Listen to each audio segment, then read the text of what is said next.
Alrighty, welcome back to my channel, Maybe Between the Pages. My name is Taylor.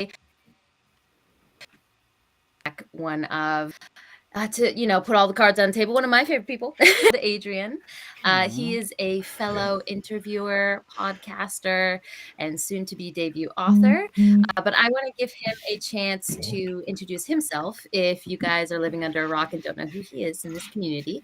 Adrian, could you tell us a little bit about what you do in the book world? Yeah, well, thanks for having me back on. It's really nice I think the last time I was on was back in July of last year for episode 50. But I'm just happy to be back on. I love you guys and very excited to chat and talk about my book. But for anyone who doesn't know me, I am the creator, co-host of SFF Addicts podcast, where my co-host MJ Kuhn and I interview authors and offer up writing master classes and stuff like that to just kind of give back to the community while also selfishly taking notes about all the amazing stuff that these authors have to say. I'm also an illustrator. I've dabbled in graphic design and used to be a tattoo artist as like my main career. And I'm also a stay-at-home dad, so just kicking it in Ecuador with my two little boys. So yeah, and then now I'm almost a debut author very soon. Yeah, I mean, when we had you back on or when we had you on the first time for the 50th, we talked a little bit more about the podcast aspect of what you do in the community Mm-hmm. and how those connections are so valuable and so treasured, by those of us who kind of do that work here. But today we wanted to definitely focus a lot more on this new author aspect of your projected career. But before we go too far into that, I just want to say hello to some of the people we have with us today. We have Birdie in the books. Good evening. Hi. Thanks for joining us. Hey, Hey, We've got Bernie. Daniel. Bernie's Hi, awesome. Daniel. Hey, Yes. And we Charlie, have how you doing, Charlie. Charlie? Charlie. Awesome. Awesome. Oh, we got some stars, and all the stars are coming out for Adrian. Today is for shrooms. Yes, Yes, it is. as they should. Today is for shrooms. Yeah. Well, Okay. Well, then. let's start. Let's finish off this comment. All Good right. segue, Daniel. So, Thank you. yes, perfect. You did my job for me. So this debut book coming out, it's called Mushroom Blues. It is part of the Fungal Verse, right, which is a wider Mhm. kind of universe that you have created. But it's got shroom people. I mean, It does. what a unique concept. Fungal punk noir is the catchphrase I'm seeing, spoken about. And I guess we'll just start with the inspiration for the shrooms aspect of it. If you, look at your artwork as a tattoo artist, which I'm a tattoo nut, so I've combed through your work, not gonna lie. You have a lot of mushroom motifs going on there. So it's clearly something you enjoy and have enjoyed for a while. So Mhm. why did you what was the inspiration? Why the fungal vibes? I'm all about my fungal vibes, but it's a multi-layered answer, because my love for mushrooms goes back so far. It's kind of this thing that growing up in British Columbia on the west coast of Canada, I was just immersed in nature, and my parents' house where I grew up, I could go 5 minutes. I could just walk 5 minutes through the suburbs and then I would be in a forest. And my friends and I would just like dick around and just sword fight with sticks and throw pine cones at each other and explore the forest and turn over logs and look at bugs and stuff like that. And constantly I would just be coming across mushrooms. And they were just so fascinating to me. Like, what are these things? They look so alien. They they don't really feel real in the context of our world. And there's so many things in the natural world that don't fit our conceptualization of being part of Earth. It's like there is a surreal aspect to nature, and fungi especially is one of those parts of nature where it's this kingdom that is so just lacking in terms of our understanding.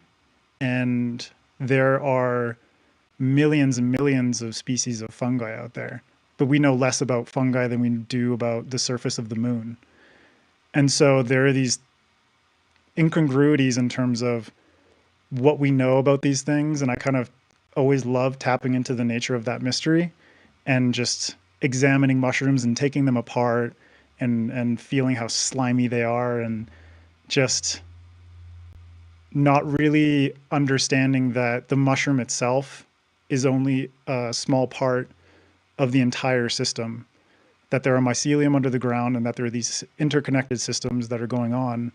And it took a long time for me to get to that point, into my teens and into my early 20s, where I started dabbling more in psychedelics. And my experience in psychedelics also kind of reinvigorated my love for mushrooms and my desire to understand them more. And so it's like I just read a ton of books. I would go into rabbit holes on Wikipedia and different places, and I would go out into the forest and find mushrooms, and I would take psychedelics and kind of explore the ways in which these strange organisms could alter states of consciousness.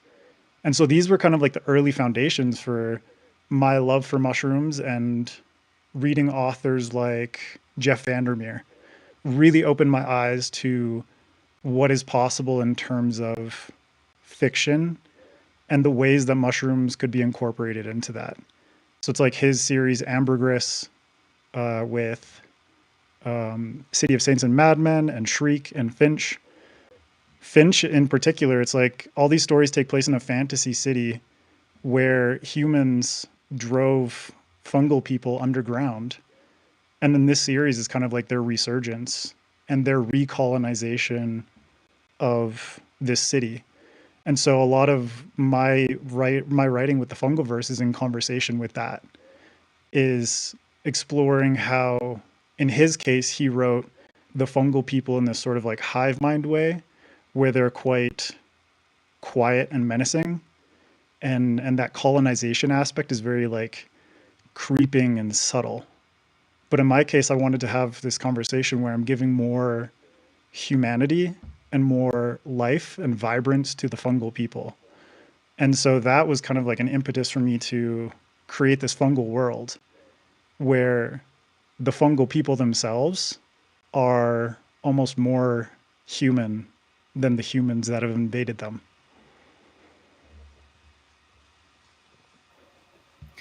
There's so many points there that I want to pick up on, but one of the one, like so many, but one of the ones that stuck out to me was you mentioned the idea of like this creeping kind of otherworldliness of fungi, or the fungal, the way that fungi are presented in science fiction and fantasy, and especially horror. Like I recently had a conversation with a couple friends about a horror book that they read, and they're like, yeah, I wish it had mushrooms. Like, I don't know why, but I feel like there was a missed opportunity because the environment would have been made better with mushrooms.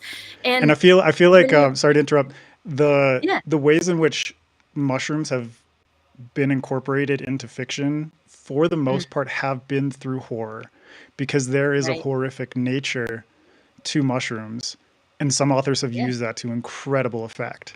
But I think there are ways in which mushrooms can be kind of broadened in the way that they're approached in fiction. Oh, for sure, for sure. And I think you really hit the nail on the head as to why we do that, or why people tend to do that, is the otherness of them. Like I don't know fuck all about mushrooms, so I'm not gonna touch one in the woods because it could kill me. Like because No, there's nothing, just this no other. mushroom can kill you by touch. It's only ingesting them that will do Well, you any that's damage. good. At least I So know I have to if you be, touch it, it's fine. silly It's enough like to you have eat to it. actually physically eat it. Yeah, exactly. Oh, good. Well, see, you've taught me something already. There you go. But because there's just this otherworldly nature to them, right? Which you already mentioned. And I kind of want to rope this into something you've mentioned in previous interviews talking about this book, is that Redwall was one of your like main core inspirations for the kind of stories that you like today. And the fact that um, the characters in Redwall are not human, and yet they're an other, and yet they were made familiar. And so I'm wondering if that's something that you kind of want to do with the fungal people here. Like you said, you want to make them more human. Does that kind of tie into themes that you've always enjoyed in stories, the bringing close of the other, that kind of Yeah, vibe. yeah, definitely. Because Redwall for me was one of those books where I think Narnia, the Chronicles of Narnia, also did this for me, where there were so many strange creatures in both series. Obviously, Redwall was more familiar because they were Brian Jacques was using real animals as models for these societies, mice and badgers and rabbits and stuff. Whereas in Narnia, it was, you know, like fawns and a talking lion that is essentially Jesus, and like all these different things that really for me broadened my perspective on how reading and I think science fiction and fantasy really tap into this, is the ability for it to present difference and strangeness and just this like broad unfamiliarity, and allow readers to tap into a deeper sense of empathy. And that empathy, even though it is applied to fictional characters, trains the brain to empathize on a more general level in everyday experience. And so for me to be able to write these mushroom people and present mushrooms as this thing that is strange and horrific at times, because there is body horror in Mushroom Blues, and it is a murder mystery, and so there's a lot of grotesque kind of scenes that appear in it. But at the same time, it's presenting a culture and a people that the reader will be unfamiliar with in terms of their biology, in terms of their culture, and all these different aspects. But the point of the story is building towards developing an empathy for them through the lens of a character who, at the beginning, is prejudiced and discriminatory. And she goes through this shift of deepening her understanding of these people and their existence, but also the ways in which her cultural programming skewed her perspectives and her ability to empathize with these people who are very much alive, very culturally rich, and very human and emotional. Wow, You just that hit exactly on a point that I wanted to bring up, which is I was very lucky to read the first chapter of this before we were able to talk. And one of the things, I swear I wrote this down before you said that, was why did you choose to write from a bigoted or prejudiced perspective? Because, and I wanted to kind of also pass this over to PL as well, because I know this is PL's forte. Both of you write from a first person perspective that is not in many ways a good person. Yeah. And and I was wondering kind of why you made that choice, and maybe PL can bounce some of, you know, his insights as well off of you. But it struck me right away that, okay, he made the choice to write a very difficult character. Yeah. And it presented a lot of challenges for me, but one of my writing critique partners, Patricia A. Jackson, after I showed her the first chapter, this was something that she touched on, is like, she joked that, you know, characters are reflections of the author. And that is true to a certain degree, but I also think characters are reflections of the concerns and the dialectic sort of predicaments that people experience and people go through. And so for me, it's like I was very inspired by he's an African American who converted KKK members. So he's like a blues musician, and his name's Daryl Davis. And so he basically spoke to KKK members as a black man in the South, and through conversation was able to open their eyes on an individual level, person by person, as to the fallacies of their prejudice. And for me, that was so striking. And I don't think I've ever made things easy on myself. And so it's like I write a book, of course I make a difficult protagonist, but I had to lean into it because the ways in which her character arc plays out, that particular aspect was so integral that I needed to lean into it, and I needed to allow it that opportunity of discomfort, you know, because this is a Japanese inspired society, and you know, it's kind of like my love letter to Japan, this country that I love, this culture that I love, this history that I love, and a place that I've had the absolute pleasure of visiting. And I'm always so jealous, Taylor, that you actually live there. But that was a very conscious choice on my part to present my love for Japan, but also through this lens of a society that has a human society that has invaded them and is prejudiced towards them and has slurs for them and abuses them and, you know, subjugates their population militarily and socially in various ways. But for Henrietta Hoffman, the main character, to enter into that situation where she does not want to be in this place, she's been exiled to this city, and she's mycophobic. And so it's like there are these various layers in which she is frustrated that she's there. She's grossed out by mushrooms and the fact that mushrooms are everywhere, and these people are symbiotic representations of humans and mushrooms merging together. It's just a recipe for her life to be shit. And for me to be able to pair her up with a local, to have her essentially be forced to investigate this murder with a fungal cop, where they are obligated to be together.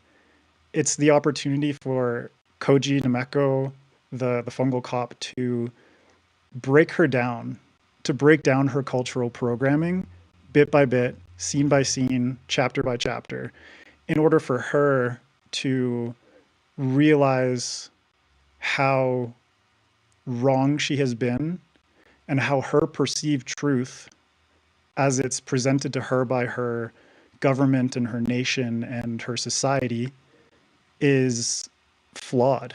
It's biased. And so for her, the story is very much about awakening. It's awakening to the fallacies of her upbringing, and it's an acceptance of the truth that she has discovered for herself. So it's so important for this story to be presented through the eyes of a person who's struggling and is angry and just in a world that is essentially pushing all of her buttons. And I know it's difficult to sometimes read, but she's a very flawed human being, and I think there are aspects to her that are very relatable, despite the fact that so many things that she does or says are despicable at the same time. Well, I kept the tears back, you know, because and so incredibly eloquently said, Adrian. And first of all, I commend you so much. It takes a lot of courage to write a character as your protagonist, first person, from that perspective. So I definitely applaud you in your choices. Thank you. You know, I think it's phenomenal. You were clearly, I think you can see by my expression, it's like you were speaking to me. Yeah. You know, and I think your smiles and your affirmation were fueling me, PL. Well, I think you're definitely fueling me, and I have to say that, you know, and it's funny. I think I'm sure you've done a lot of research on Daryl Davis, but he's also a musician. Yeah. So amazing musician. Yeah, amazing musician. So I think you know, I think you'd have a lot in common with him. And I think if nothing else, you know, I know you to be a man of you know, sensitivity and empathy and brilliance, of course, but also courage. And I think, you know, that's something that you can be proud of, and you can be proud of the fact that, you know, I think your book. I know you're someone who has foresight. I think you're prepared for all the glory and the positive endorsements and the rave reviews, and also the potential criticism you're going to face, for the courage, that the fortitude that it takes to present a character like that. because there's going to be people that are not going to like that. Mm-hmm. And if nothing else, they're not going to like it, some of them, because it makes them uncomfortable, and Yeah. justifiably, because they are people who, while they are not bigoted themselves, that's triggering, right? Yeah. Perhaps they've experienced bigotry. Perhaps they simply don't want to face it for whatever reasons, and Yeah. that's understandable. And sadly, you're going to, have critiques from people who might share some of those views. So again, I mean, I have prepared myself for this. I'm very thankful that MJ and I have basically come up with a deal where it's like we will go on Goodreads and Amazon for each other, and we will send each other the good reviews, and that shields us from the bullshit and the criticisms and all that kind of stuff. So I'm really thankful that MJ presented me with this idea, especially her having gone through the debut author experience and wanting to offer me like a little bit of peace of mind. And so it's like we'll sift all the bullshit away and we'll present each other with things that will bring positivity to the day, as opposed to allowing us to like drown in self-judgment and that kind of stuff. And honestly, like, I know this subject matter is difficult, but if you read the first chapter, it's like it's difficult. It's a murder mystery and it's very brutal in some ways, but there's something that really stuck with me when I was living in Berlin. There's a DJ from Sweden who came out with this track while I was living there, and I heard it at a club, and the song is literally just the letters XTC, and of course it's about ecstasy, but the the song itself is very kind of ambient dance, electronic, but there's just a woman who's speaking, and it's like a recording from someone who's speaking, I think in the 50s when they were doing experiments around MDMA and ecstasy and these kinds of mind altering substances. And all she says is that ecstasy, like the truth, is bitter at the beginning and sweet at the end. Lies, on the other hand, are sweet in the beginning and bitter in the end. And for me, truth always, for me, carries more power, despite the fact that it's difficult, despite the fact that even if you have to be presented with the challenges up front, your resilience will push you through towards the things that are sweeter and more satisfying, as opposed to lies, which can, and I would even apply that to avoidance, these things that we do to resist discomfort. And I think discomfort is one of the best things in life. Discomfort is the thing that makes you understand more about yourself. Yes, and understand more about the world Yep. that you live in. And that was very profound. That's extremely profound, Adrian, what you said. And I don't want to focus on my book right now, but again, I can say that Bring it. I think we're somewhat kindred spirits in the way we've decided to approach our writing in that respect. And I absolutely cannot wait to read your book. And I know Taylor has a lot of questions pending. I do want to slip one in, if that's okay, quickly. So you got, I mean, you are, and I know you're humble. You know, you're a very popular and well-known podcaster. I think that's fair to say. And you've done so many wonderful things for the community. You're so altruistic. You give back so much to everybody. And that's why I was so happy when I heard this. Like, you got the mention. Daniel Green,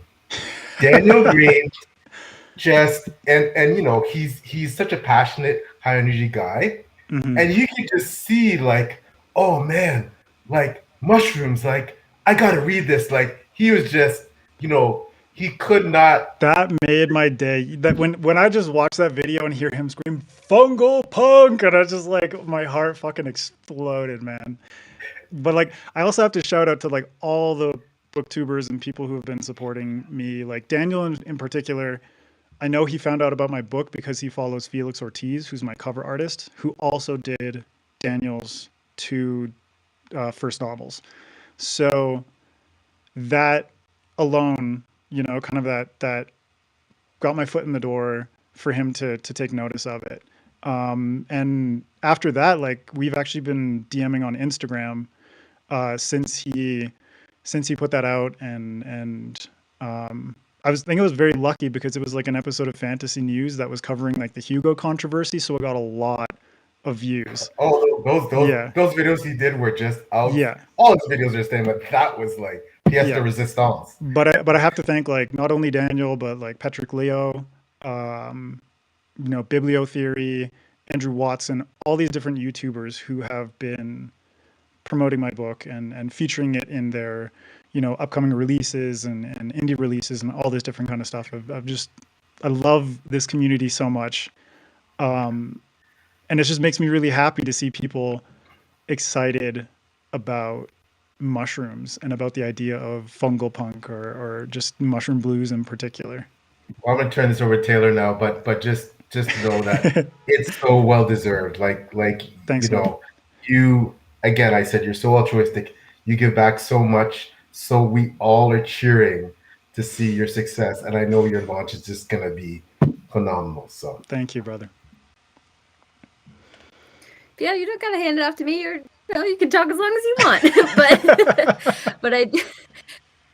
but I do also want to kind of go off of that point and just say you get out what you put in, right? And you've just given so much to the community, and when you said, do you guys want to have me on Page Doing to talk about it? I'm like, you don't need, what date do you want?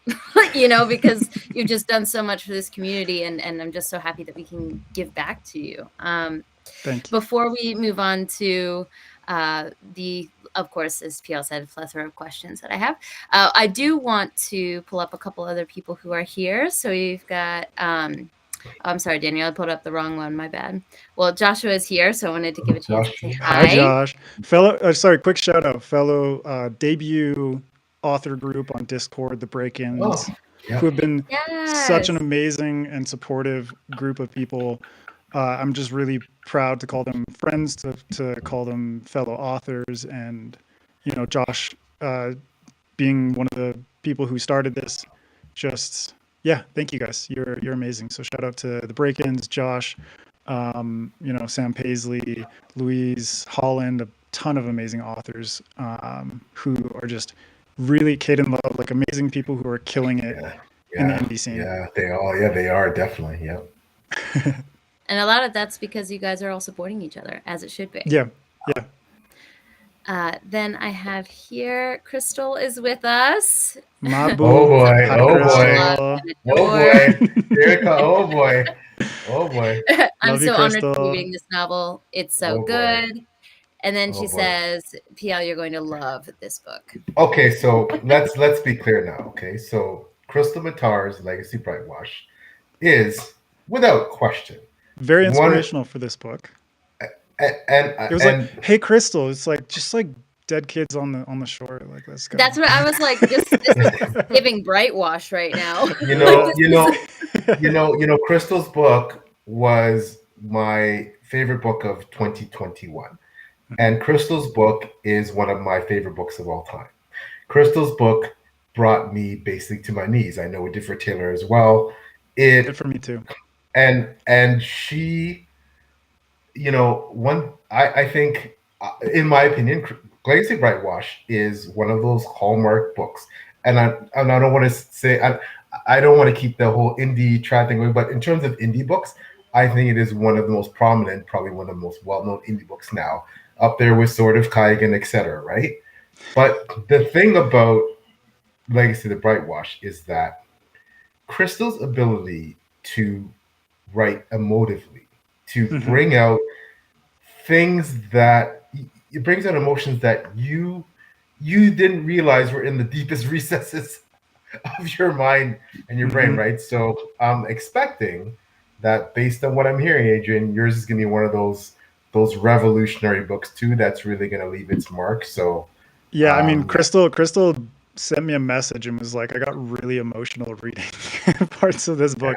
And I was like, girl, wait till you get the ending. I fucking cried when I wrote the kind of like climax and finale.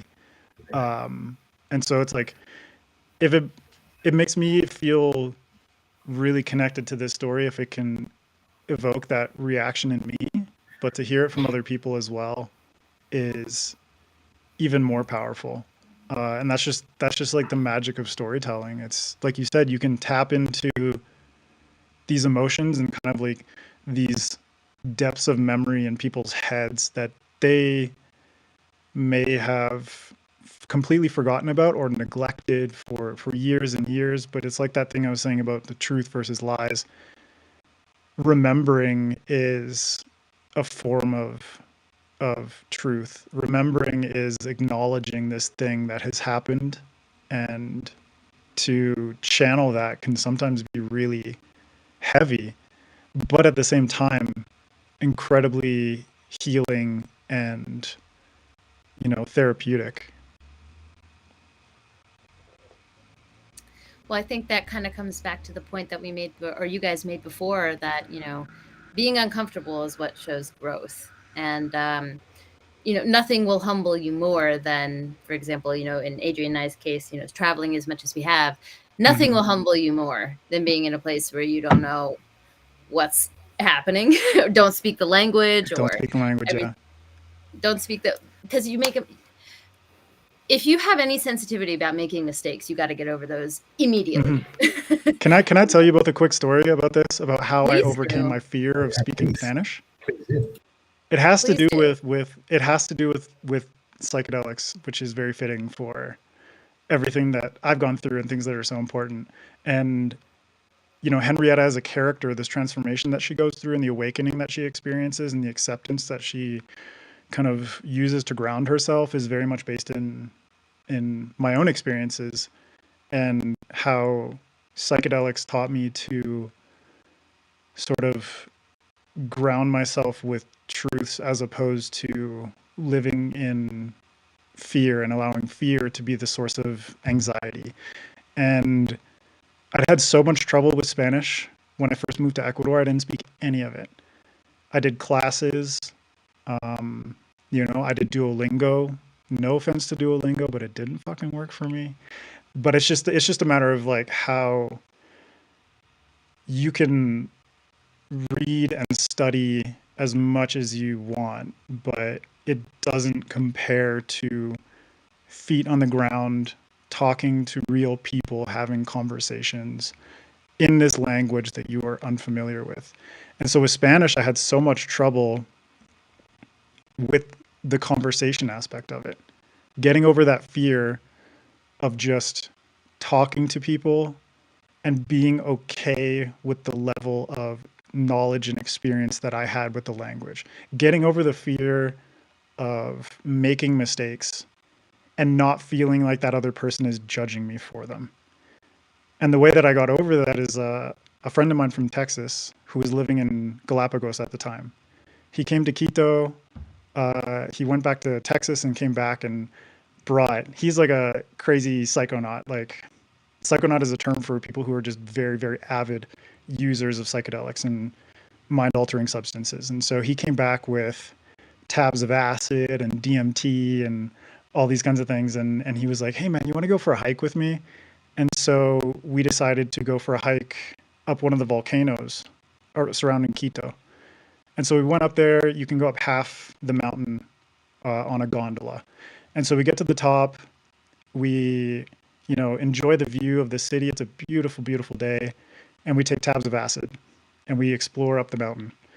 And this mountain is, I'm trying to think of it in feet.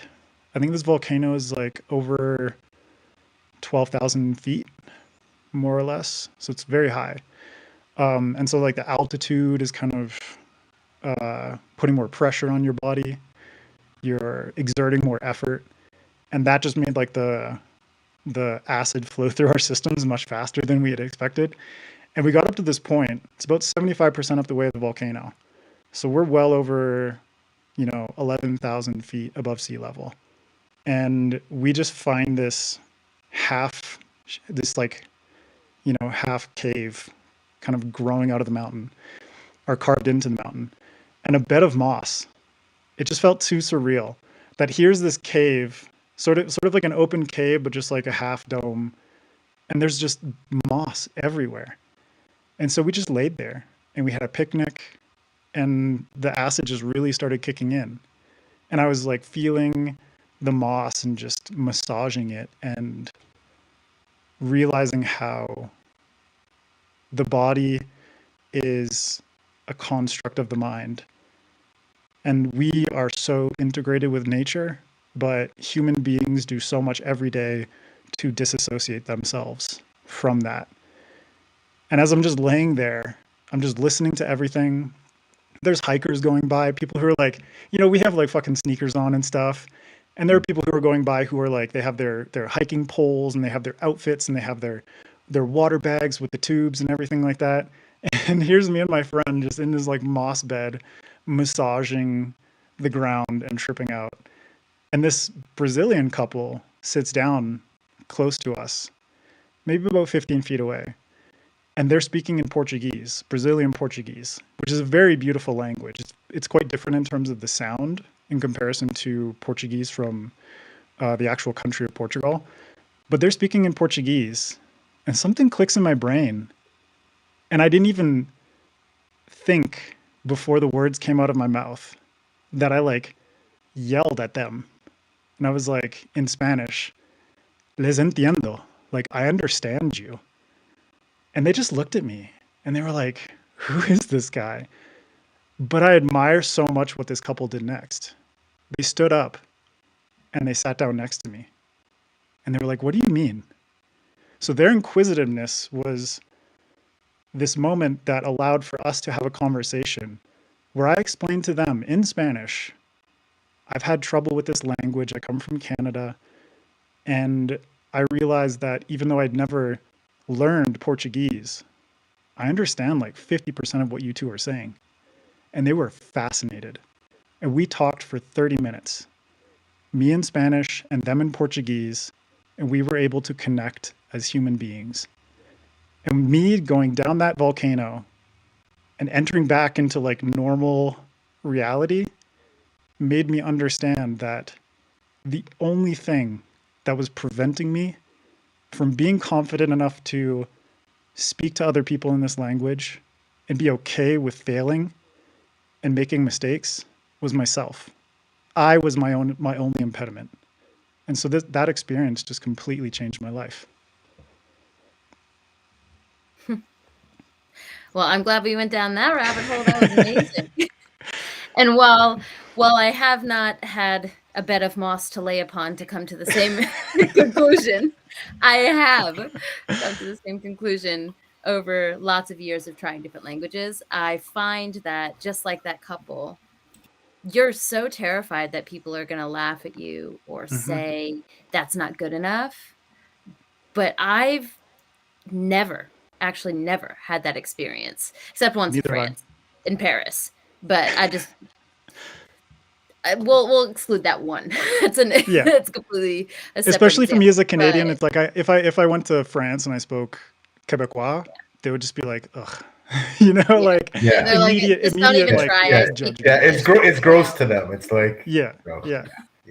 Yes, it's like your like, antiquated version of French. Get out of here with that shit. yeah. But I would say, as a general rule, on a person-to-person level, people are happy that you're willing to try. Exactly. And when you fail, no one has ever been like, oh, that word was wrong, ever, because they were able to understand the general idea of what I was trying to say. Yeah. And even if they, more often than not, like I've had the experiences again and again here in Ecuador where people, they wouldn't judge me. They would just say like, here's how you'd say that. Like, I think, like, I understand what you're trying to say.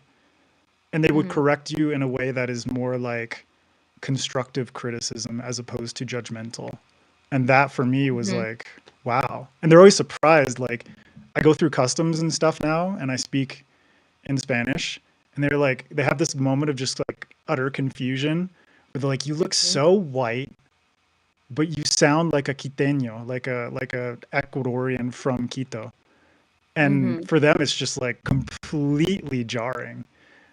But then we have that opportunity to have that icebreaker and then move into like more fruitful conversation where it's like we can actually just talk like people as opposed to like, oh, hey, we're in an airport and you're going through customs and this is awkward and blah, blah, blah.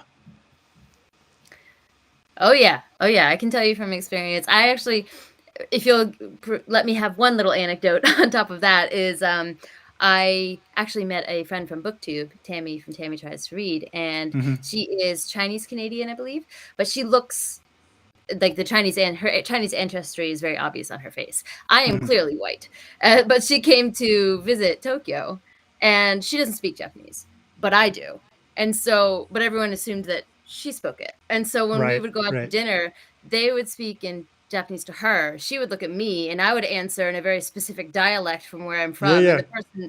the three of us are just all in like, there was so much confusion as to who Yeah. should speak to who But whenever we went out. it's kind of like messy but beautiful at the same time. Oh, Like I agree. It brought us so every much time my parents joy. come to South America, you know, like I took them, so both of my parents are deaf, and I took them and two of their other deaf friends. So it was me and like four 60-plus-year-old deaf people in Peru, taking them to Lima and then to Cusco and then to Machu Picchu. And so the entire time I was translator slash interpreter. And so I was speaking Spanish to everyone around us, translating it into English in my head, and then interpreting that English into American Sign Language for them. And it was like a wild experience and exhausting, but it made for some very, very beautiful moments. And there were also times where I'm like, Oh, yeah. I need a night out in Cusco on my own because I'm fucking tired. Like, I don't want to do this right now. Listen, I had one less layer of translation than you did, but when my husband's family came to the States, there was Oh, one night where Hayato and I were like, "We're off duty. Y'all are yeah. just gonna have to Yeah. gesture, Yeah. use Yeah. Google because we're out." Because there were just so many people Body wanting to language, talk that to each other. shit. Deal with it. Exactly. But it's beautiful because all they wanted to do was talk to each other. We just Hmm. happened to be the medium through which they could do that. So that's like the whole Yeah. point, is everyone just wants to communicate Yeah. with each other. So I do kind of want to go off of this traveling aspect, and you've already said, I mean, I gotta send you a picture of my notes because you've already talked about half the stuff that's in my notes, and I love that. I love I that for didn't see us. any of this Uh, beforehand, but we're kindred spirits. Look at that. Look at that. But I obviously noticed right away, even reading the map of your book, that Hmm. it's Japanese inspired, right? Yep. Nyokinoko, which is, new mushroom. Hmm. And then if you look at the glossary you have in the beginning, there's lots of gods or deities that are named after have Japanese names. Hmm. So you wear this influence very much on your sleeve from the very beginning. And you did mention earlier in this interview that you've always been inspired by Japanese culture, but I'm wondering what about that culture made it fit into this universe? What Mm. kind of made it lock in as your inspiration? Yeah. I think it's just like the multifaceted sort of approach that I have to my love for Japan. It's kind of like it's much like mushrooms. My relationship with Japan and Japanese culture has been like an evolving thing over time, where it started as, you know, my parents, like every time I go back, they just have like boxes full of like all the stuff that they saved from elementary school and everything. It's like the best version of a hoarder, where they hoard these memories, and it's very beautiful and sort of like nostalgic to see these things. And one of them was from, I think I was 5 years old, and it was a just like a booklet that our teachers asked us to pick a country that fascinated us, and then to write about it and draw pictures about it. And so for me, I picked Japan. And you know, going through this booklet, it was like samurai and sushi and other you know, dishes in Japanese cuisine. There was even Christmas and the way that Japanese people have interpreted a Western holiday where they'll eat like Kentucky Fried Chicken for Christmas, or like they'll eat dishes that we would look at and be like, what? And so all these things were in this booklet when I was 5, and that, like mushrooms, just like that fascination colonized me for my entire life. And as I got older, it was so much of I mean, very timely, like Dragon Ball Z. The creator of Dragon Ball Z just passed away, I think, today. And so anime became a huge part of my life. Studio Ghibli and all these different representations of Japanese culture through their pop culture and books and manga and all these different things. That was kind of like the way that I absorbed Japan through my youth. And then after graduating and getting into adulthood, like my fascination just kind of like deepened in terms of Japanese history and Japanese customs and the intricacies of their culture, and reading books about that kind of stuff, and deepening my love for manga and deepening my love for anime and all these different things, but also like learning more about Japanese cuisine and like buying cookbooks and figuring out like how can I make these dishes that I love at home. And that's something that my wife and I love to do, is just to like buy cookbooks from different culinary traditions and figure out like what can we buy in Ecuador and what could we reasonably make that would be delicious. And that love for Japan just kind of like evolved. And I even, like my wife and I, we didn't go on a honeymoon immediately after we got married, because we got married in British Columbia. So we were already kind of like on vacation. But we took our 1-year anniversary. We went on a honeymoon and we spent 3 weeks in Japan. And it was one of the most incredible experiences of my life. The ways in which history and modernity blend together in this incredibly just surprising way, where we could be walking down a street full of high rises and then just like plopped right in the middle of 2 giant buildings is a gorgeous and very understated shrine, and my fascination with Japanese religions, whether it's Buddhism or Shinto, really inspired the ways in which I approached creating religion for the fungal people.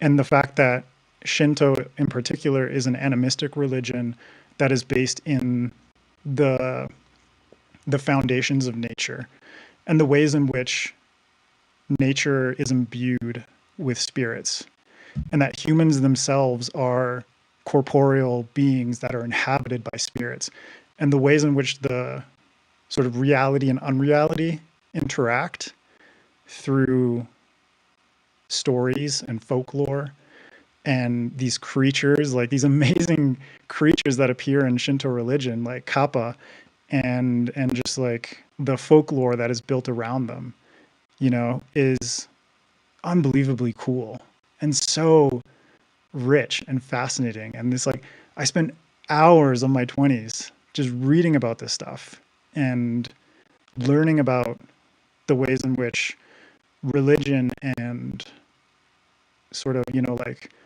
different cultural codes made Japan the distinct nation that it is today. The ways in which religious ritual imbued itself in the codes of honor that the samurai used, or the ways in which religious ritual translates into daily practices that Japanese people find very normal. But from an outsider's perspective, it's like, why do you, like arrange your tatami mats in this particular way? How many tatami mats are in this room and why? Like, what about the ways in which it's common for Japanese people to remove their shoes when they enter a house, but then it's also that you can wear, and all these different things where it's like, from a Western perspective is so strange.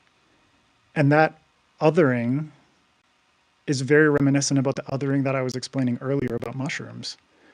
And they just melded together so perfectly, in the sense that I wanted this book to be a representation of how othering can be overcome and replaced by empathy.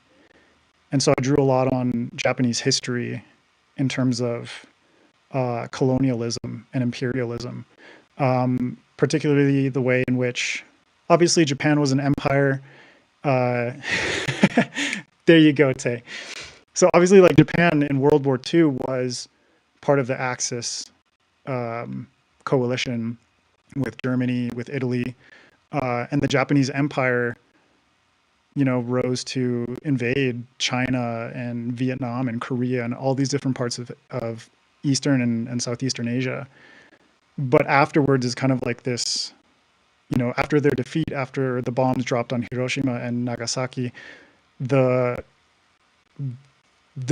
basically like the identity of Japan was shattered, and reality was shattered, truth was shattered.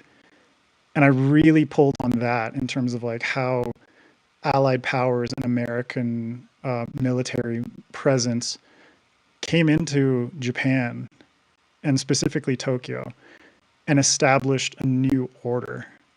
And what it looks like for a nation to experience this devastation.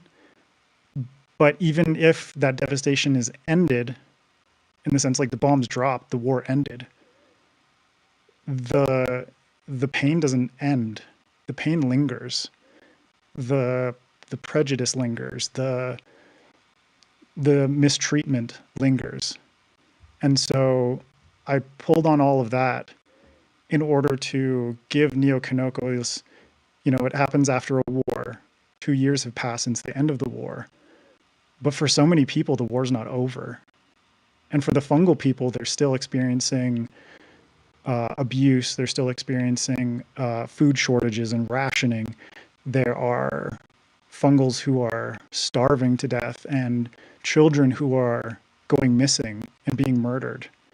And so it's this ripe setting for all of these conversations that I wanted to discuss in this book, and for Henrietta to be the eyes through which we see how fucked up this world is. But at the same time, much like, like reading stories about Japanese people who were able to remain positive during their horrifying ordeals, or to read, like Alexander Solzhenitsyn's The Gulag Archipelago, where he was able to write this book in a gulag during World War II, suffering day by day, watching people die around him and starving. And he was able to tap into hope, tap into positivity, and just the notion that there's a future. And so all of that really came into play in how the fabric of Neo Kanoko is torn. But the fungal people themselves, and the way that they're connected to each other biologically through this fungal network that they have, but also through culture and community and a shared history, that hope can't be extinguished in a situation like that. Hope persists, regardless of whether the enemy is occupying your city and subjugating your people. Wow. That is incredible. And it's funny you mentioned that book. That book is one of the books, like for me, like the Diary of Anne Frank, that it just gives you chills every time you read it. So it's just amazing that you mentioned that particular book. And what everything you said, Adrian, was just again, what always strikes me listening to you when you talk, when you interview, when you engage. Obviously, how exceptionally bright you are, but when I talk to my friends, when I ask my friends to describe Taylor, for example, right? one of the descriptions I use for her a lot is, and it's very antiquated because I'm old, so you're gonna have to forgive me. But you got a salt and pepper beard, baby. I don't mind. yeah, It's okay. there you go. And I apply and every time I think about you, Adrian, I have the same thoughts. And you're probably, you and Tim are probably roughly the same age, about my oldest son's age. And I think about the fact, when I describe Taylor, I say she's a Renaissance lady. And I think of you as a Renaissance man. And this idea, this concept that you're people that you embrace like all knowledge, and you've developed yourselves in so many ways, so many interesting, fascinating, unique, and just crazily, crazily brilliant ways that it's almost unfair. Like, how does someone acquire that much knowledge about so many different things in such a short space of time? How do they become so smart, at competent, multilingual, educated in all these different areas, able to cook, able to, how do you manage to do that? And when I look at people such as you and Taylor, it just blows my mind, right? And and I think the one thing, when I think about specifically with you, Adrian, now we're talking about you writing a book, you have to think that with the fact that you are, I consider you a Renaissance man, bringing all that into now writing, right? First of all, the book, I mean, the odds are the book's going to be amazing because so much of you is divested in that. But the other aspect is that for you as a writer, I'm sure there's a moment of not trepidation, but it's a bit scary because with all the things that all the languages you speak, how educated you are, that you're a great father, that you've conquered so many aspects of life, right? You've gone to areas where a lot of people haven't, but now you're going to this new area that is, again, it's scary. It's kind of unknown. You're publishing a book. It's out there, and it's going to be out there in the world soon.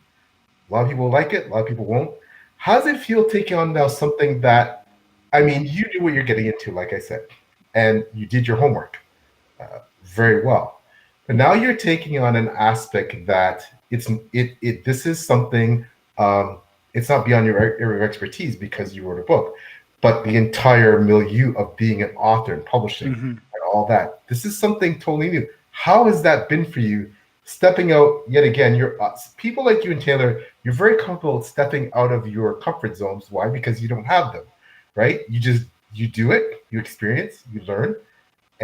But how has the book part been, the entrepreneurship part been doing that? It's been both exhilarating and terrifying at the same time. Like, you're right. Like, I do best when I step outside of my comfort zone. Moving to different countries, learning new languages, becoming a father. Like, holy shit, raising kids is so difficult and never constant. And like, I would never have started tattooing if I went to my friend's apartment one night for beers, and he started pulling out tattoo equipment from his backpack. And instead of just being like, I'm going to watch, I asked him, can I do one on myself? And, like, that's how I ended up tattooing that little tree that's right there. So that kind of thing is like, it's very much me, The only way that I know if I'm capable of something is if I take the risk of doing it. And I'm lucky that the podcast kind of set me up in terms of expectations, but nothing compares to just doing the thing. Nothing compares to being like, oh shit, like I fucked this up, like I've misstepped here, like all these different ways in which you can make mistakes, and I have. But I think with anything, especially as an indie author, we have the benefit of being able to A, pivot very fast, and B, being able to very quickly reapply lessons from our past mistakes into a new circumstance, into the next book, into the next thing. And so every little step is a learning experience. And for me, it's like the writing aspect has been much harder than, because I don't have I didn't have the confidence there. Like I didn't, it was very hard for me to, and it still is, to kind of get over like the imposter syndrome of it. Whereas like my book tour and the marketing, it's like that for me is like, I got that shit, you know? Like it feels second nature after everything that I've done to promote myself as an artist, promote myself as a tattooist, to promote myself as a podcaster, and to promote SFF Addicts, all these different things. It didn't challenging in the way that other things have felt. And so with publishing as an indie author, there are just so many hats you have to wear. And the only way that you're going to figure out, you know, which things am I good at, which things am I okay at, and which things do I really fucking need to work on, all of that comes through just doing it and experiencing it and realizing like, okay, I missed up there. Next time I'm not going to do that. And eventually, like I've talked to authors like Rob J. Hayes about this, you get into a rhythm, you know, all of these things. It's like stepping out of your comfort zone isn't uncomfortable after you make it a habit. And so ritualizing that, making it part of your life, every launch will get easier. Writing the book is not going to get easier because every book is different. It's its own beast. But everything surrounding that, you know, as an indie author, you have control. And there are ways in which you can navigate it without fumbling the way you have in the past. And so for me, it's just been a lot of that, like a lot of that. But I'm just like, I tell MJ this, like I tell Crystal this too. If I didn't set myself out to do this, it would have taken me so much longer to actually buckle down and do it and put myself out there and put my book out there.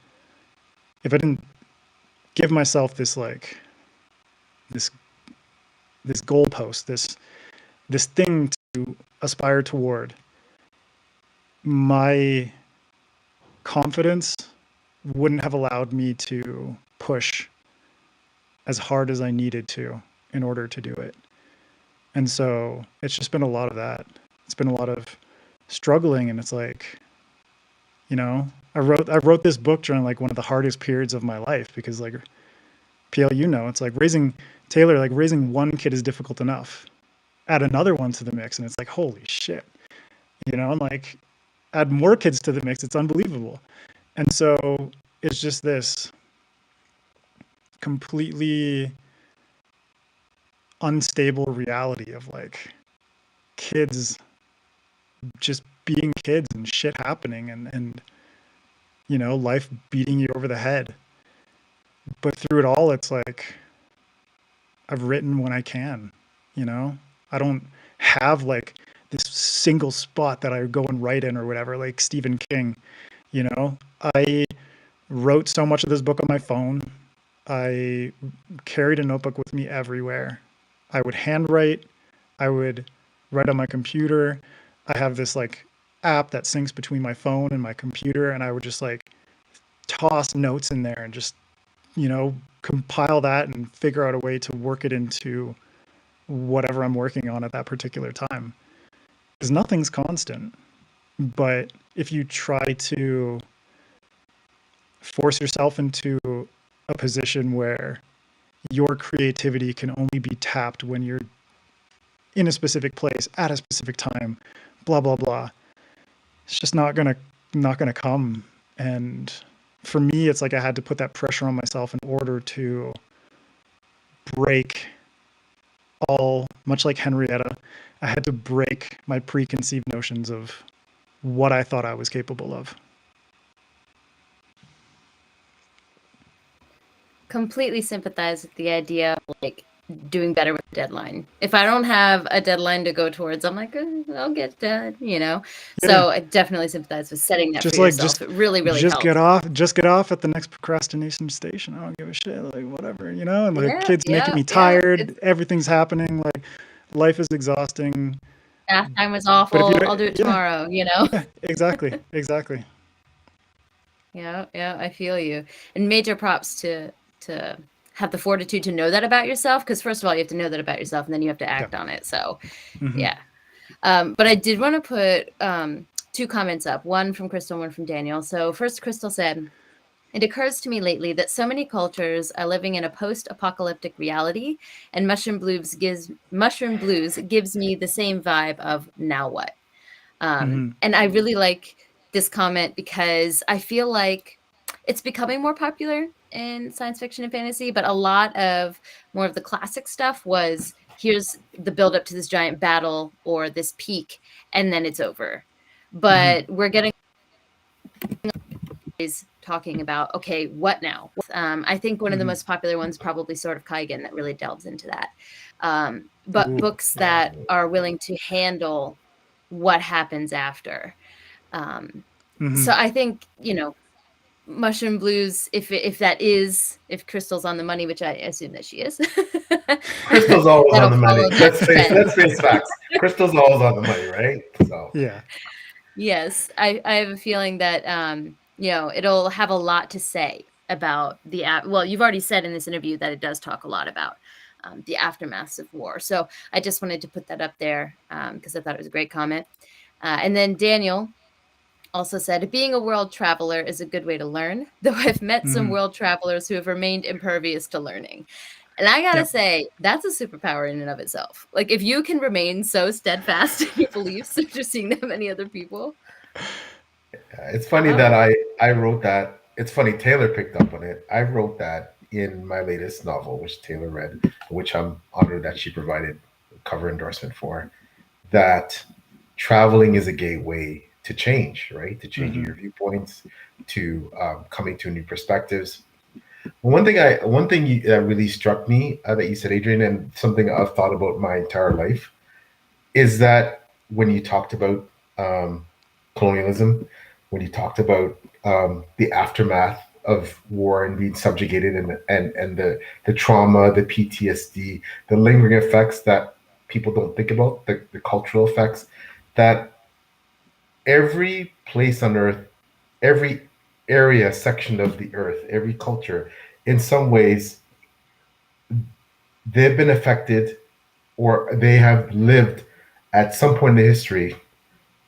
It's a diaspora, right? They are forcibly displaced, and it doesn't mean even necessarily that they've had to transplant themselves somewhere else, but their culture's been displaced, Yep. their heritage has been displaced, their history's been displaced, it's been erased. And empires typically, the way they operate is, they come in, they subjugate, they conquer, and they erase or eradicate the previous culture and lay their Yep. culture on top of it like a blanket, as if the other culture never existed at all. Yes. They impose their language, they impose their religion, they impose their way of life. And that is something that has always, as obviously ultimately as disturbing, as troubling it is, it's fascinated me that that is specifically the playbook for empires. That is how they are successful. But at the same time, for the most part, every empire has, it's been unavoidable that they have not been touched to some degree. You know, degrees are there's a variance there, but by the cultures that they have taken over and Yes. tried to assimilate.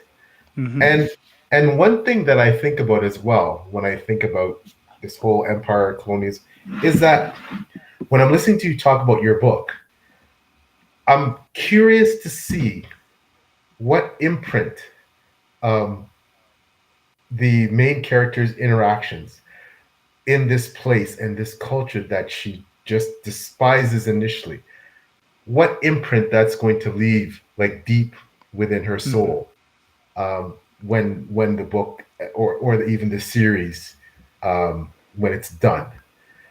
That's what and I know you can't give away spoilers, but I'm very curious to see how that changes her from the inside. Yeah.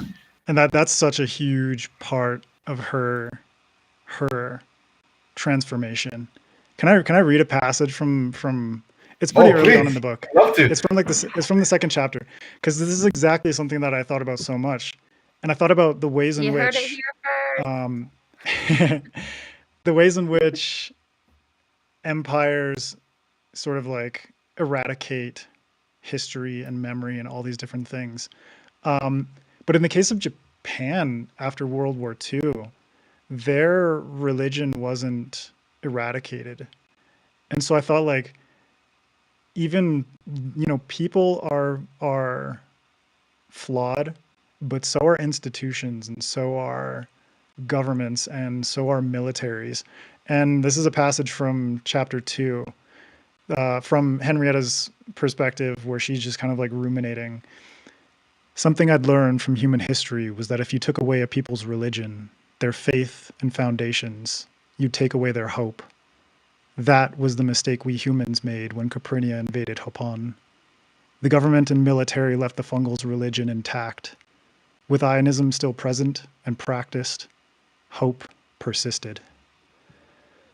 And so it's like, even a government can make the mistake of misjudging how powerful something can be, something that is so fundamental for a people, that they miscalculate the power that it has, the power to evoke hope and the power to instill a sense that now what, we don't know what's happening right now, but there is the possibility of something better in the future.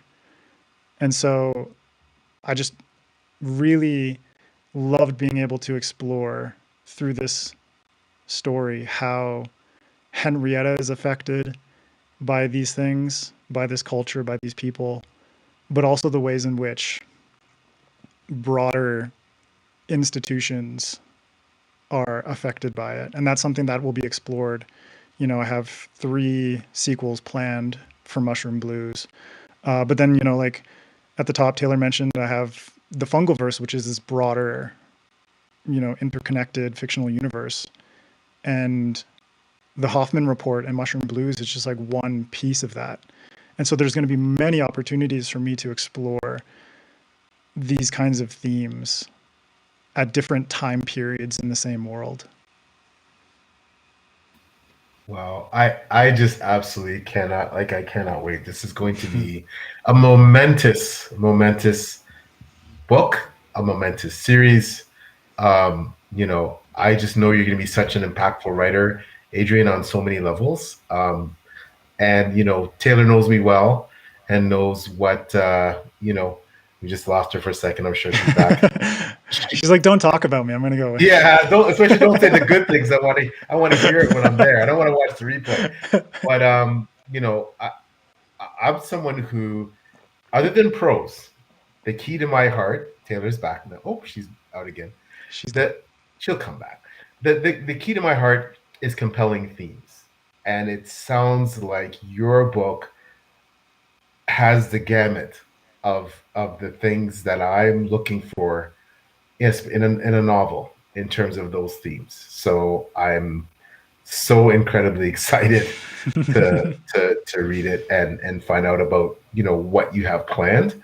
I did have a question in general about how long have these ideas been germinating about specifically Mushroom Blues and like this universe? How long has that been?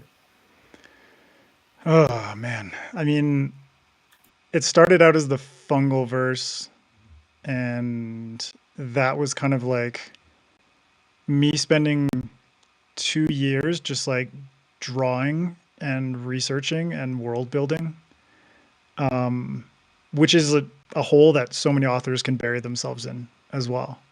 But it was really beneficial for me in that the foundations of this world feel so strong because of everything that I did before. Like the first inklings of the Fungalverse, it's like, it started with, reading Jeff Vandermeer, and tattooing actually helped me kind of develop this, where I was drawing like mushroom headed people. And that kind of aesthetic really connected with a lot of people who wanted tattoos. Like, like I would travel to different cities and like someone would want a mushroom headed mermaid or like someone would want like one of my custom designs, or mushroom people was like a thing that people connected with. And, you know, it was about like 5.5 years ago where I had a dream where I was walking through a forest and came across a giant towering mushroom glowing with spores, like high above the trees. And just this glowing forest and spores floating in the air was so evocative for me that it's like I just started drawing, like this right here is like a drawing of Koji when he's older, because he's a character in a future book, a POV character, and it's 30 years in the future after Mushroom Blues. And that was the first book that I worked on in the Fungal verse. But it just wasn't, it was a very difficult process. And I encountered so many hurdles and sort of like self-critique and imposter syndrome and whatnot, that I just needed something new. And Mushroom Blues started out as an idea for a free newsletter sign-up giveaway, and just evolved into a full novel. And then I realized like I love this pairing of Koji and Henrietta so much that I broadened it out into a 4-book series.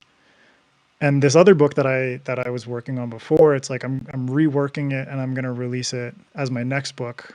It's called Spore City, and it's set 30 years in the future, and it's the start of a different trilogy where, biotech is really big, fungal technology is really big. It feels more cyberpunk, but like very fungal punk at its roots. And there's a lot of sort of like shady corporations and corporate espionage. Koji makes a return as an older, more grizzled detective. There's one character who's a tattoo artist for Mushroom gangster crime family, very much inspired by Fonda Lee and the Greenbone saga.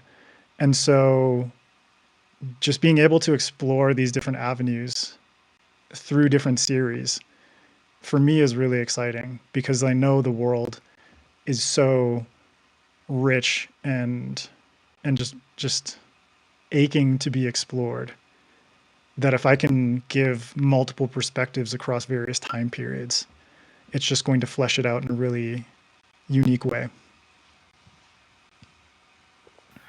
Well, Taylor's back. So, Taylor, you yeah, can hear sorry us? about that, guys. My internet just disappeared. So I was like, that's great. It's okay. But I have full confidence, you guys, in my absence.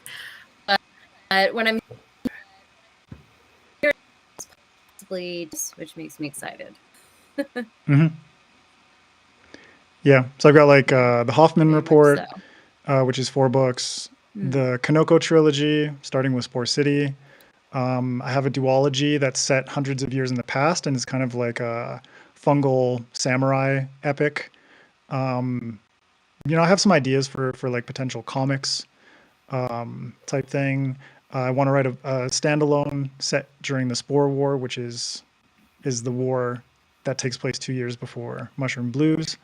Some short story collections in there, but then like obviously like stuff outside of this, like stuff that doesn't take place in the fungal verse, that takes place in our world, near future sci-fi, cyberpunk, stuff like that, some fantasy, and some ideas that I have with friends in terms of like co-author ideas.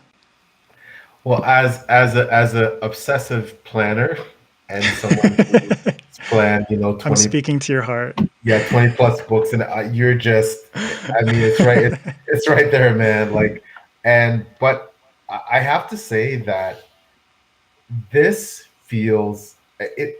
There's some books and some authors that when the book is coming out and something about the author, and you have some inkling of the premise, that it just feels like the start of something big. I mean, macro, right?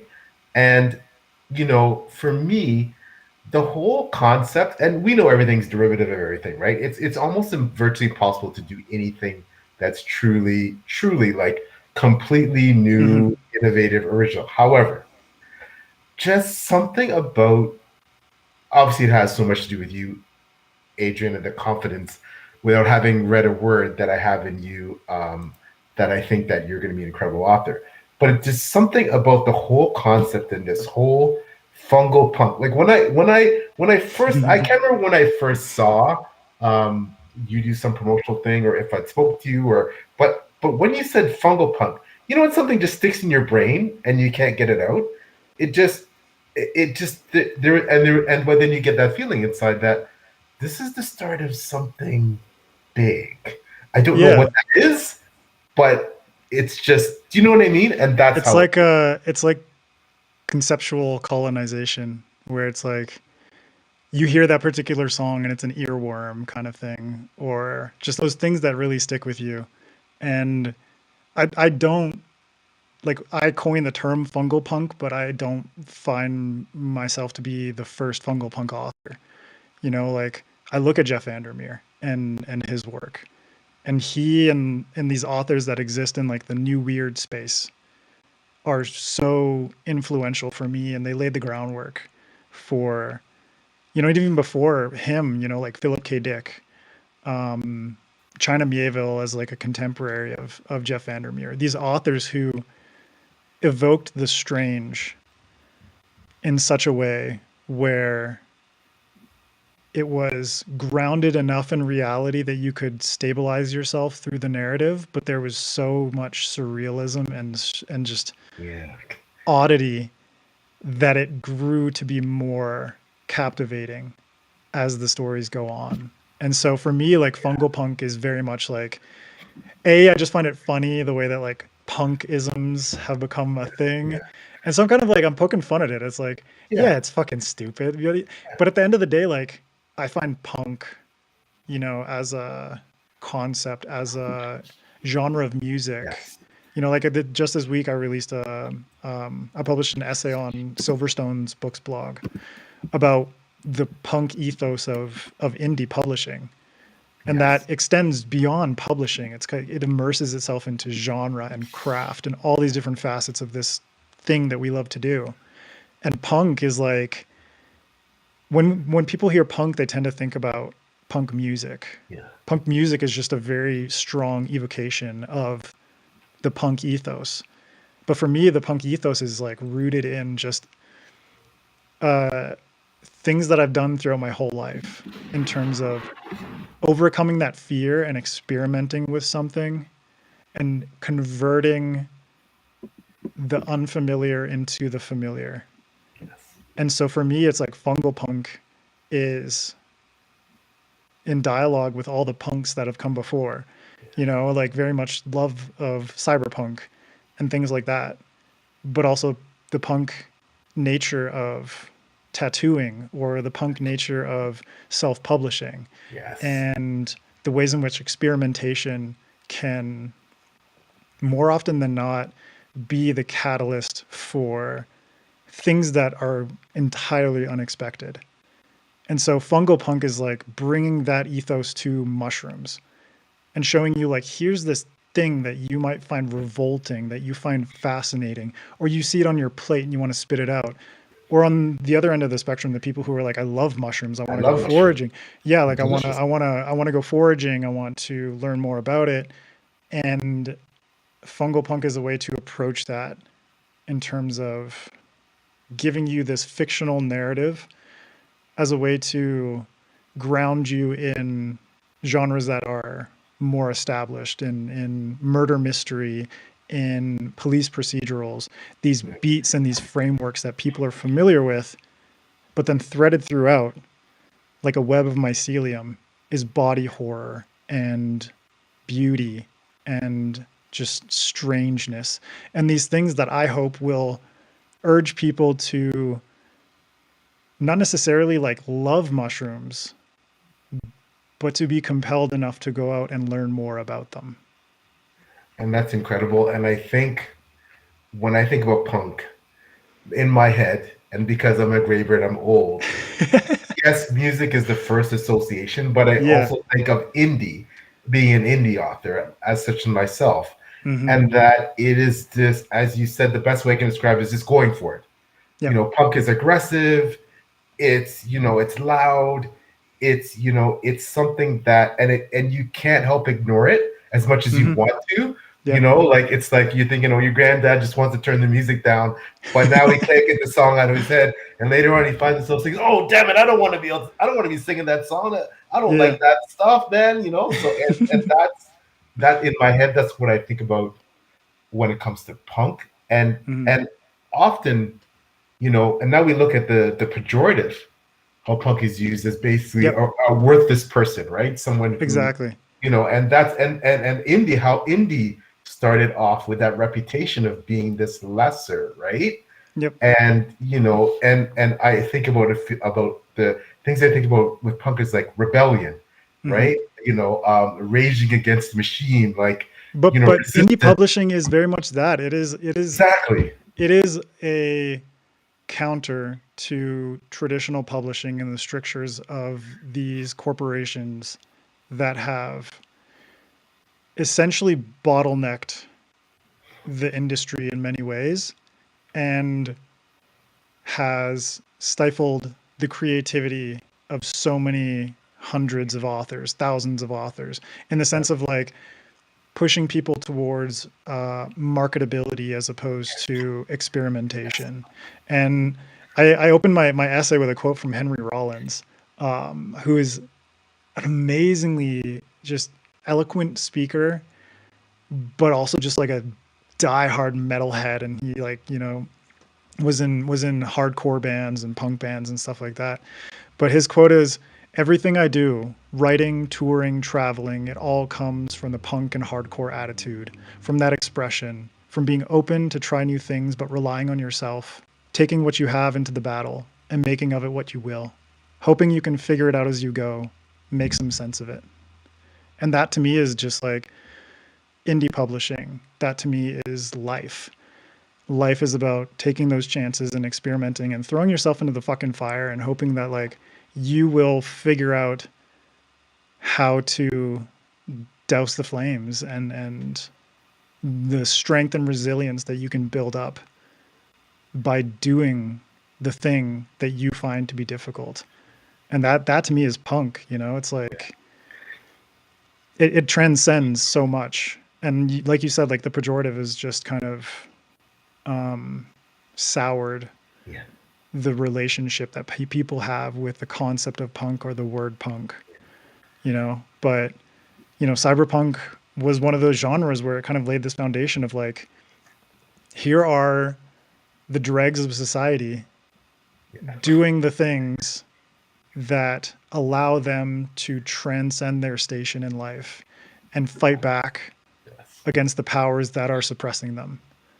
And so much of what's happening in Mushroom Blues is that it's a conversation about how people can sustain themselves and how people can transcend a situation that feels too overwhelming to exist in, and how little actions by individuals can accrue into a large collective voice and a large collective force.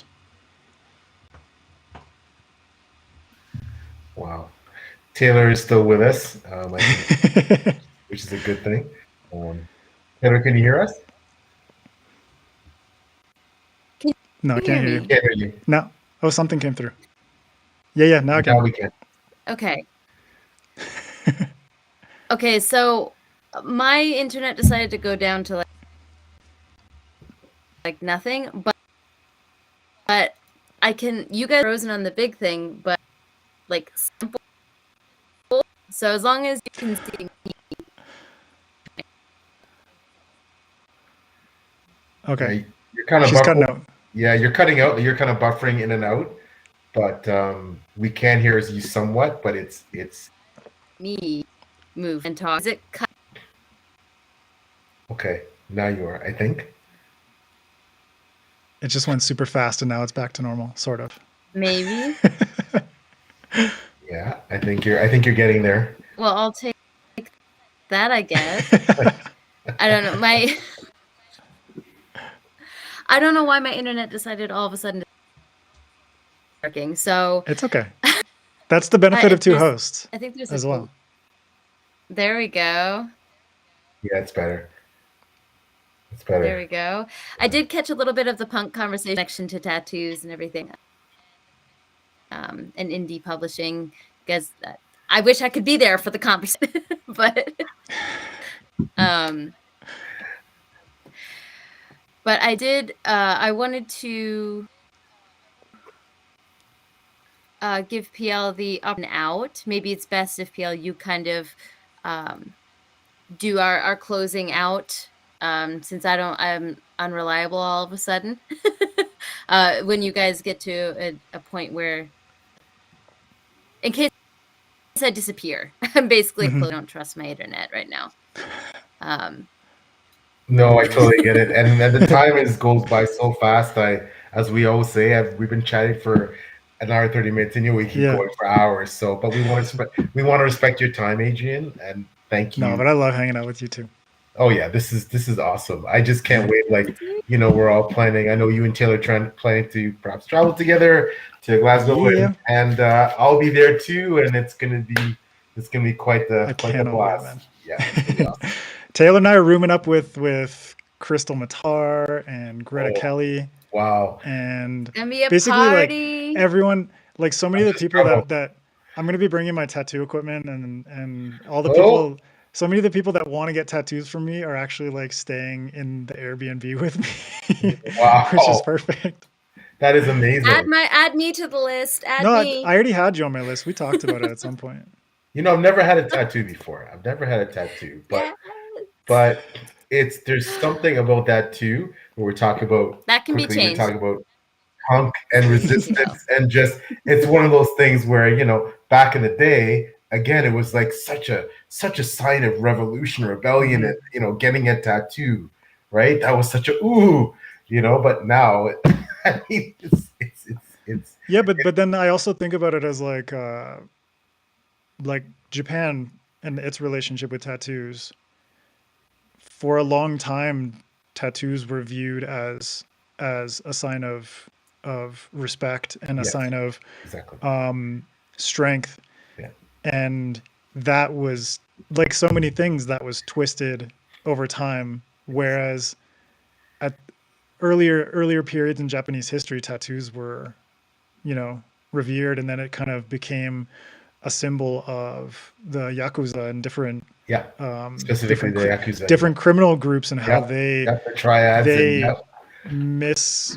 not misrepresented, but they sort of poisoned the representation of this beautiful art form. And that's why I'm so excited, because like one of the POV characters in Spore City is a tattoo artist, so I'm able to infuse a lot more of my own experiences, but also the ways in which tattoos for fungal people, I incorporated into parts of Mushroom Blues too, but it's like tattoos that are sort of like on the body but alive and moving and representing sort of like the emotional state of a person. And the tattoo itself is like made of ink and mold, and making it like really, really unique and gross at the same time, but being able to show how tattoos as another form of punk can be brought into a world like this.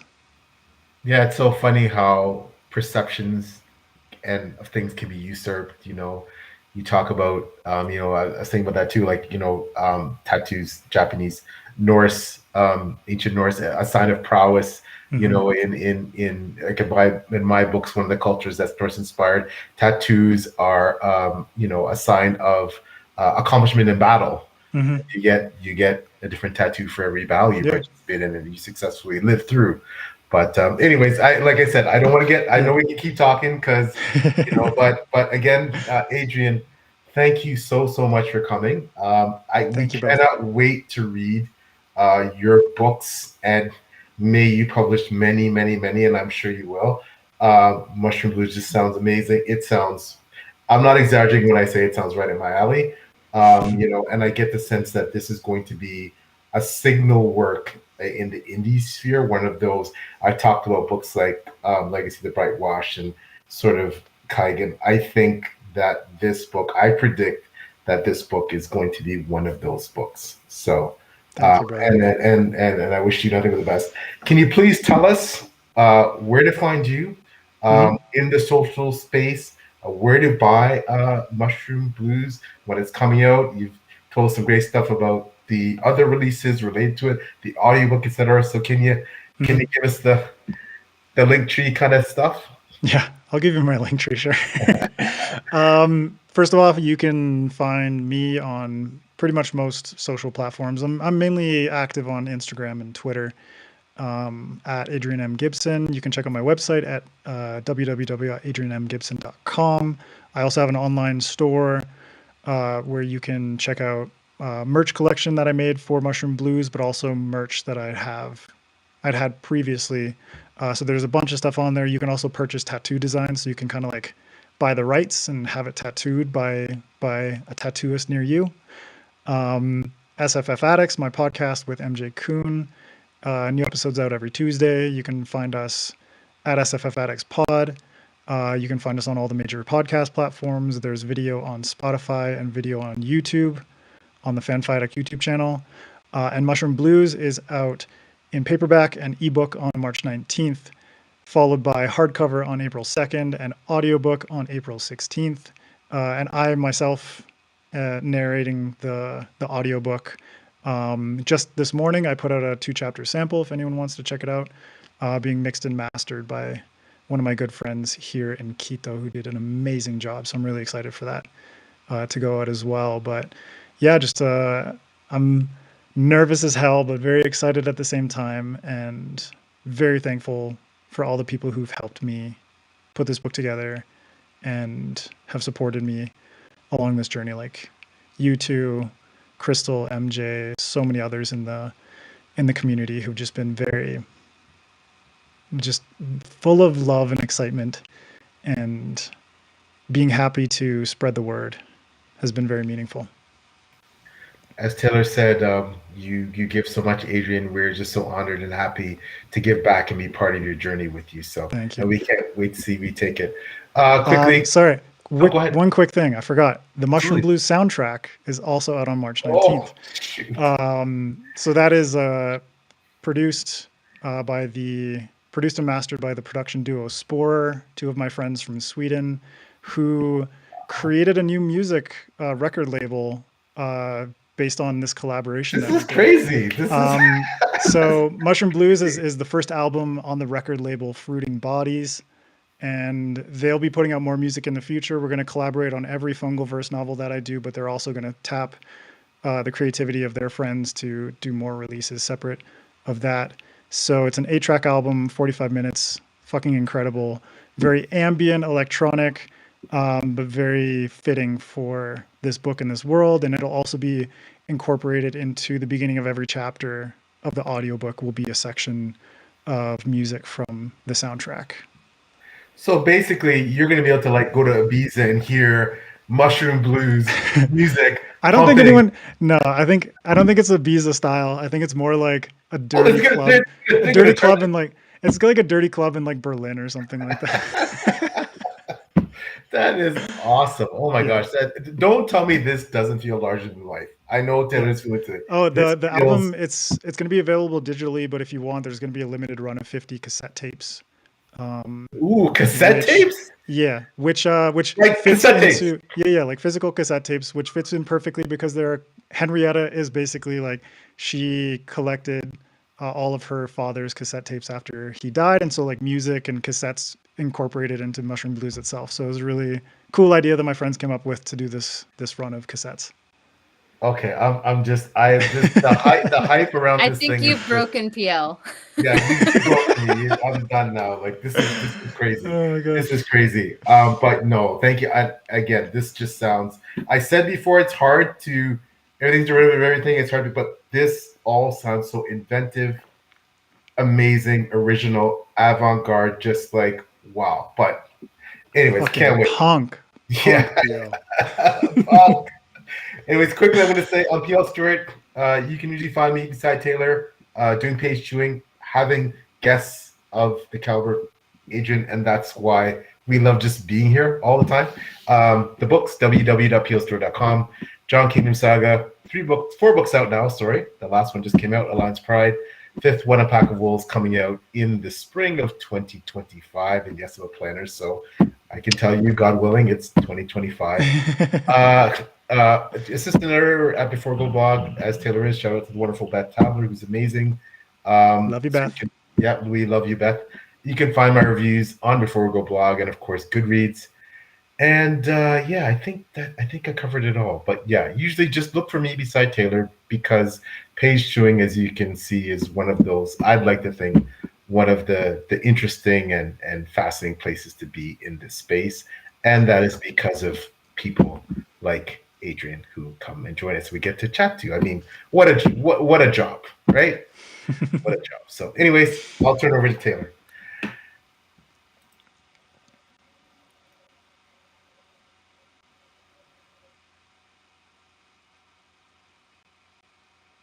I think you I guys just can't hear came. you. Okay, I have a chance. I think I have a pocket. Is it better? Yeah. Now? Okay. I can hear I have you. a pocket of Go for it. connectivity. So let me, let me just say, Adrian, love you to death. Thank you so Love you much too. for coming on. As PL said, page chewing, it wouldn't be what it is without the amazing guests that we have. And honestly, I love when I feel like I learn from the guests, and I always feel like I learn when I talk with you. And I love those types of conversations so much. So this is the best way to spend the night possible. If you somehow stumbled upon this interview and don't, it's on my channel right now, but you don't have to know. My channel is Made Between the Pages, so connected. I do book videos, and I promise they're better quality than my internet at this very moment. I am also an assistant editor at Before We Go blog. I do lots of life in Japan vlogs as well. So I just kind of do a bunch of different content on my channel. And page chewing is one of my favorite things that I do. So just delighted to be here. And thank you to everyone who is in the chat and anyone watching this Thank you. afterwards. You guys make it 10 times better by being here. Thank you, everyone. Yeah. All right, guys, we'll see you on the next episode.